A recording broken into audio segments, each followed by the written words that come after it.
পৃথিবীর ইতিহাসে সবথেকে বড় ফিতনার নাম হচ্ছে দাজ্জাল। যখন দাজ্জালের কথা সাহাবীদের মধ্যে উচ্চারিত হতো তখন সাহাবীরা কান্নায় ভেঙে পড়ত।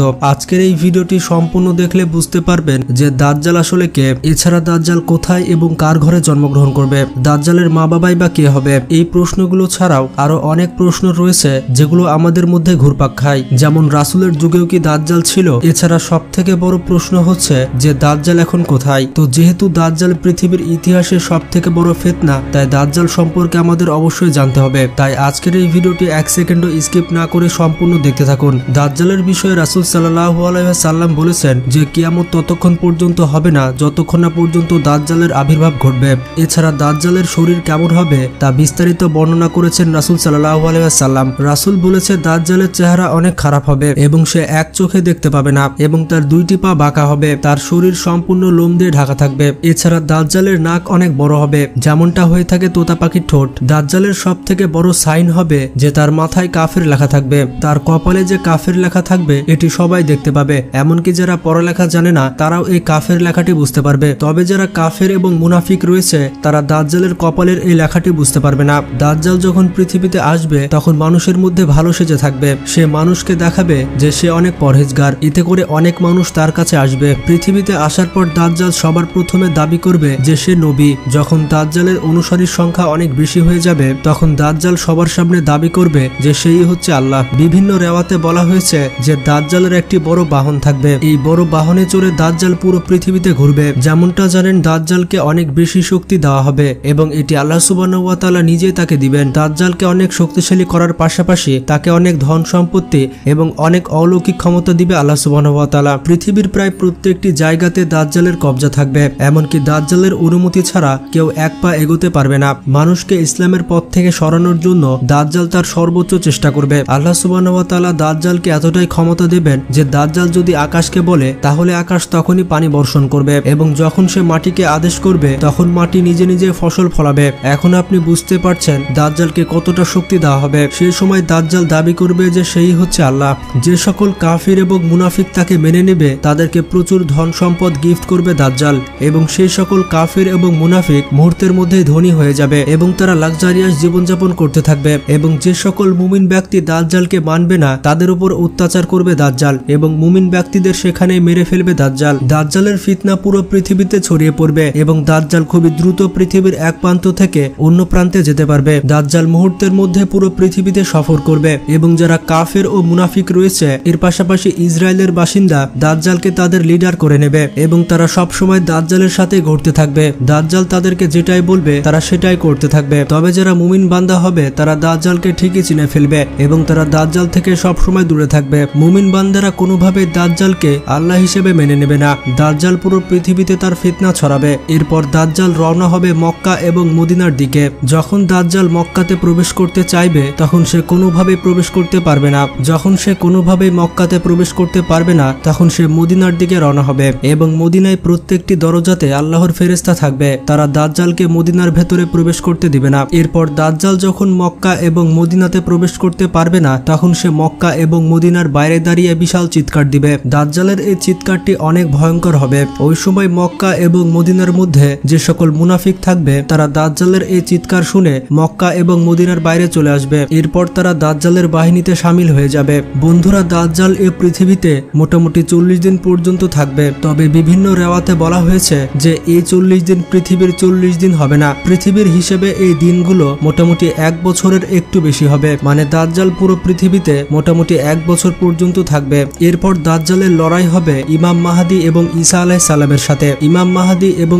ঈসা আলাইহিস সালাম মিলে একটি দল গঠন করবে। তবে দাজ্জালের বাহিনী একটু বেশি শক্তিশালী হবে। ওই সময় দাজ্জাল এবং মুসলমানের মধ্যে একটি বিশাল যুদ্ধ হবে এবং এই যুদ্ধে দাজ্জাল হেরে যাবে কারণ মুসলমানদের আল্লাহ সুবহানাহু ওয়া তাআলা সাহায্য করবে। তো এই যুদ্ধে দাজ্জাল হেরে যাওয়ার পরে দাজ্জাল ফিলিস্তিনের দিকে পালিয়ে যেতে থাকবে এবং ওই সময় দাজ্জালের পিছু করবে ঈসা আলাইহিস সালাম। ঈসা আলাইহিস সালাম মাকামে লুতে গিয়ে দাজ্জালকে ধরে ফেলবে এবং আল্লাহ সুবহানাহু ওয়া তাআলার হুকুমে ঈসা আলাইহিস সালাম দাজ্জালকে মেরে ফেলবে। তো এখন আসা যাক সবথেকে বড় প্রশ্নের উত্তরে যে দাজ্জাল আসলে কে এবং দাজ্জালের মা বাবা কোথায়। তো যখন মুসলমানরা মক্কা থেকে মদিনায় সফর করছিল তখন মদিনাতে একটি ইহুদি পরিবারে একটি মহিলা শিশু জন্ম দেয়। তবে এই ছেলেটি জন্মগতভাবে কানা ছিল। প্রথমে সবাই ভেবেছিল এটি সাধারণ একটি বাচ্চা, কিন্তু আস্তে আস্তে মানুষ জানতে পারলো যে এর মধ্যে বিশেষ কিছু শক্তি রয়েছে। যখন এই বাচ্চা আস্তে আস্তে বড় হতে লাগলো তখন সে মদিনার মানুষের সাথে অদ্ভুত সব কর্মকাণ্ড করত।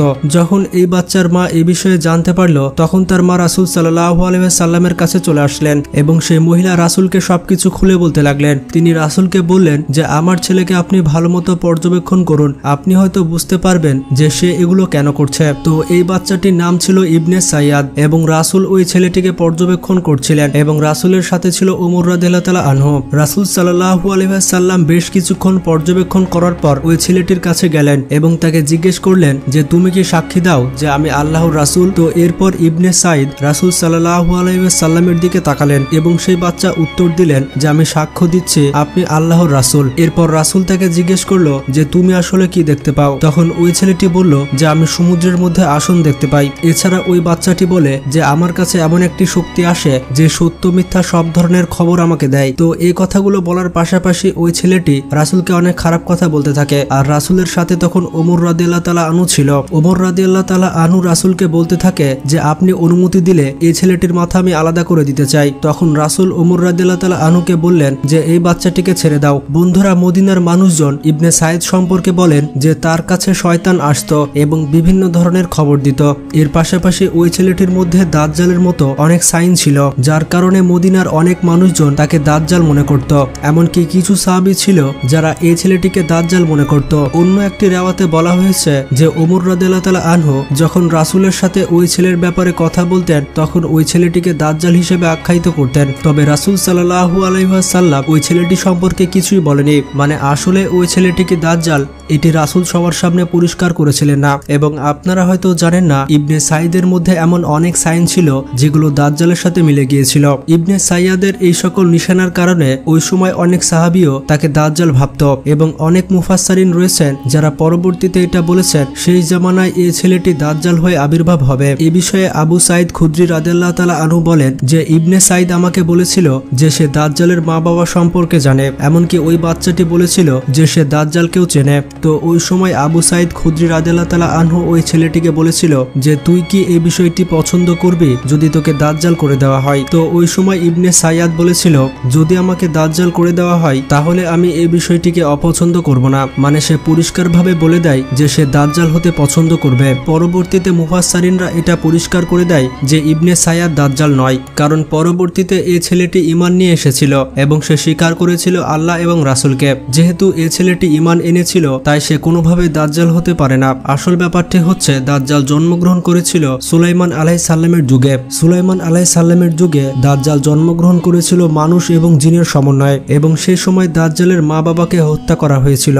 এবং দাজ্জালকে বন্দী করে দেওয়া হয়েছিল একটি জেলের মধ্যে। দাজ্জালকে যে জেলের মধ্যে বন্দী করা হয়েছিল সেই জেল এখনো পর্যন্ত রয়েছে, তবে এই জেলটি কোথায় রয়েছে তা কেউ বলতে পারে না। তো এখন আপনারা বুঝতে পারলেন যে দাজ্জালকে তৈরি করা হয়েছে মানুষ এবং জিনের সমন্বয়ে। দাজ্জাল যে জেলে বন্দী রয়েছে সেখানে সবসময় শয়তান তার কাছে আসে এবং শয়তান প্রত্যেকটি বিষয়ে দাজ্জালকে অবহিত করে। তো বিভিন্ন রিওয়ায়াতে এটি পরিষ্কার করে বলা হয়েছে যখন আদম আলাইহিস সালামকে জান্নাত থেকে তাড়িয়ে দেওয়া হয়েছিল তখন আল্লাহ সুবহানাহু ওয়া তাআলা দাজ্জালকে তৈরি করেছিল এবং দাজ্জালের কোনো মা বাবা ছিল না। কোনো মা বাবা ছাড়াই আল্লাহ সুবহানাহু ওয়া তাআলা দাজ্জালকে সৃষ্টি করেছিলেন। তো মোট কথা দাজ্জাল বর্তমানে পৃথিবীতে একটি জেলে বন্দী রয়েছে আর আল্লাহর যখন আদেশ আসবে তখন দাজ্জাল ওই কারাগার থেকে মুক্তি পাবে।